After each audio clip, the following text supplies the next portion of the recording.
For example, and I'm not going to go, but I'm going to give this other story.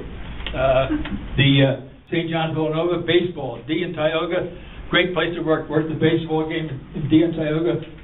One of these hot nights again, all of a sudden, call a strike, boom, call a strike. I got an echo coming back from center field, an echo.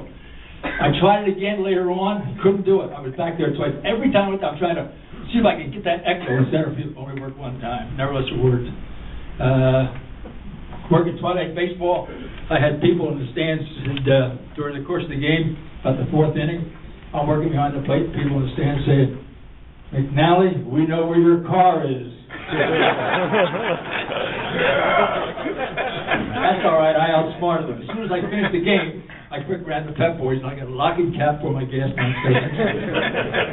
Tell you real couple quick, how do the officials with the players and so on? I'm going to give you two stories about one of my officials, Eddie Marion, God rest his soul, died 2 years ago. Outstanding, excellent PA, outstanding head linesman. And two of the stories, I'll give you the first story. He's working the Chicago Bear game, and wing officials on the line of scrimmage, their responsibility would be that when the team hits the line, it's very close to a possible first down, they pinch. In other words, they don't stand out on the sideline. They got to fire in, get the location of the ball, so the ball is spotted at the correct spot by pinching. Eddie told me, something unusual happened yesterday. What do you got? He said, God, he said, I was working a game. He said, I had a problem with my shoelaces. I said, what? He said, I had a problem with my shoelaces. Shoelaces came untied. I said, God, you know you're supposed to double knot it. You don't want to lose it. All of a sudden, it falls flat on your face.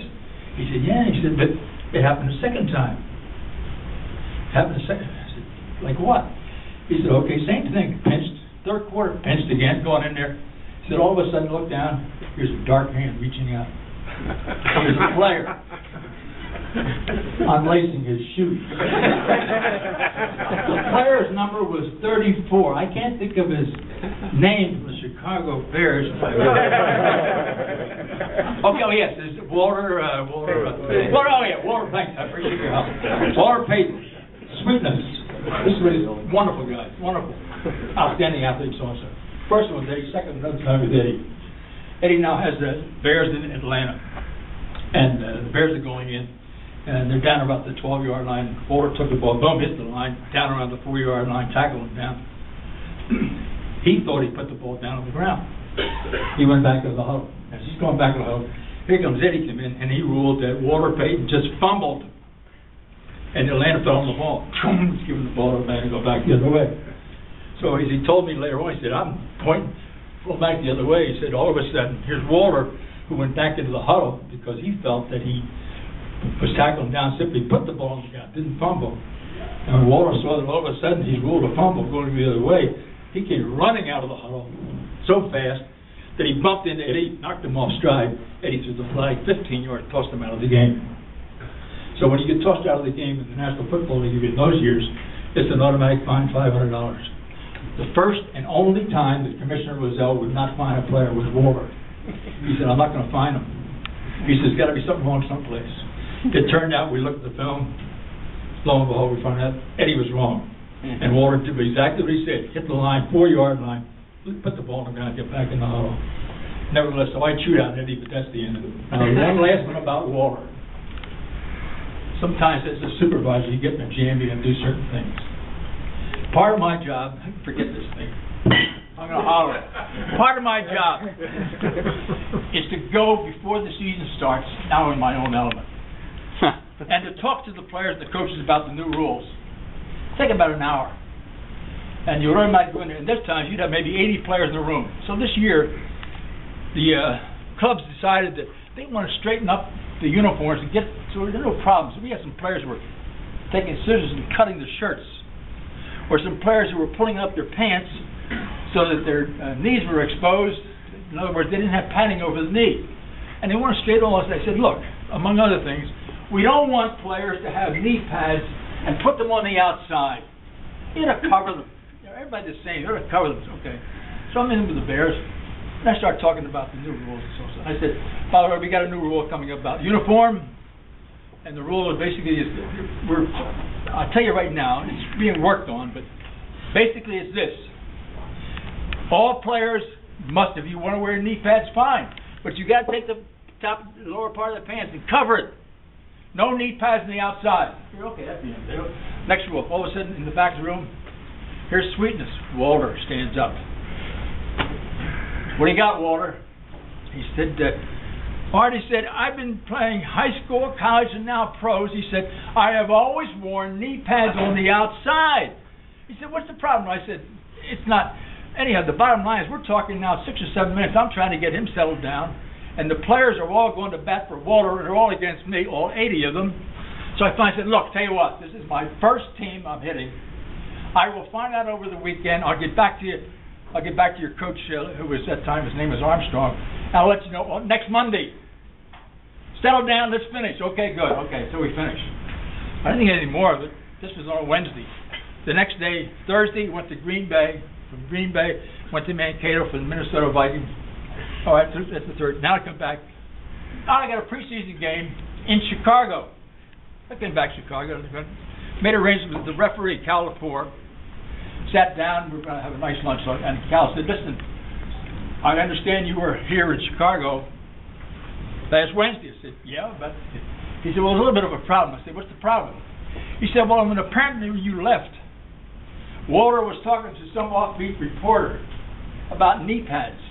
Now, we know that they have got to cover the knee pads. He said, but he really made an issue of it. And talking to this reporter, he just said, look, if I have to wear knee pads on the inside, I'm not going to play. I said, oh? I'm not going to play. Right now, I know what I want to do, and I don't want my referee and my crew to be on the spot. I finished lunch, and I said, I'll get back, I'll talk to you. Went to the phone, called New York, got a hold of Joe Brown. He's the number 2 man. I said, Joe, this is what happened. Walter has made a big deal of knee pads, and he says that he won't play if the knee pads have to go inside. He wants to wear them on the outside like he's always done in his career. I said, Joe, I'm telling you this, ask the commissioner. As far as I'm concerned, if he wears those knee pads on the outside, we're going to run him. There's going to be 60,000 people in the place paying a lot of money to see Walter Payton play football. But if he wears those knee pads on the outside, he's gone. That's the way I want to do it. Joe said, let me get back to you.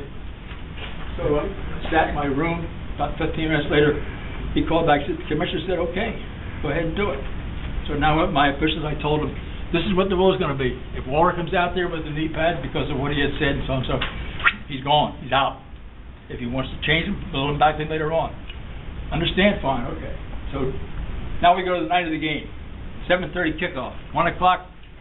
Together with my officials, we went to Soldiers Field. Officials went in the dressing room. I went down to the Bears locker room. Standing outside the locker room is Jim Finks. Maybe that name. Yeah. General manager of Chicago Bears. Here's the coach Armstrong of the Chicago Bears. I said, gentlemen, I want to tell you something. I went through the story. Bottom line is this: if Walter puts those knee pads on the outside, we're going to run him. If he wants to cover him, we'll let him back in later on. But we're going to toss him out of the game. Jim Finks said, you're going to what? I said, this is what it's going to be. I'll take the responsibility. So I started to walk away, and Jim said, hey, Art, what? I said, what? He said, do me a favor, will you? I said, what's that? He said, would you go in there and tell Walter? Okay. This is the job of a supervisor now who has been at Central High School for 14 years and has handled some of the toughest people in the creation. There's Walter. There was another guy named Harper. He also was doing the same thing, and I said, come on over. Sat down. Never forget, they both sat on stools in the bench. I understand. I said, Walter, and I did the guy's name. I didn't even say his name because I didn't know his first name. I said, if either or both of you put the knee pads on the outside, you will not play tonight. You understand? Not going to be a responsibility. Don't be sorry angry at the officials. You can be angry with me. That's what it's going to be. Okay? He just sat there and looked at me. Never said a word. Out I went. I went upstairs in the press box, binoculars. Here comes Walter for the first time on offense. Taking a look down. When I took a look, here's Walter comes in. No knee pads on the outside. Walter's cooperating. This is great. Through the course of the whole game, I spent more time every time Walter came in to make sure every down. Every time he's on offense, on the field, I've got him. Great. Game's over, walked in the dressing room, I said, that was wonderful. You know, Walter Sweetness, you know how he is. He didn't want to cause a problem. Everybody's happy, so okay, fine. Monday, I went back to the office. Went to see Joe Brown. Joe wants to get a report how things went. And I told the story, and I said, Walter cooperated, never wore the knee pads on the outside. He says, great, really worked out well. So I guess we can go ahead with the rules also. And Joe said, excuse me, and he called his secretary. He said, would you bring that newspaper in? She comes in, walks in. Take a look at this. Here's a Chicago Tribune, front page. Here's Walter Payton when he is off the field, sitting on the bench. He's sitting on the bench, and there the knee pads are on the outside. So, boom, the guy takes a picture of Walter, who said, I'm not going to play without those knee pads. Took the picture of Walter, knee pads on the outside, so Walter won, beat McNally on the play. So thank you. Gentlemen, you're standing a long time. Thank you. I appreciate what you mean to me. I will remember this night. Thank you very much. Thank you, Art. Thank you very much.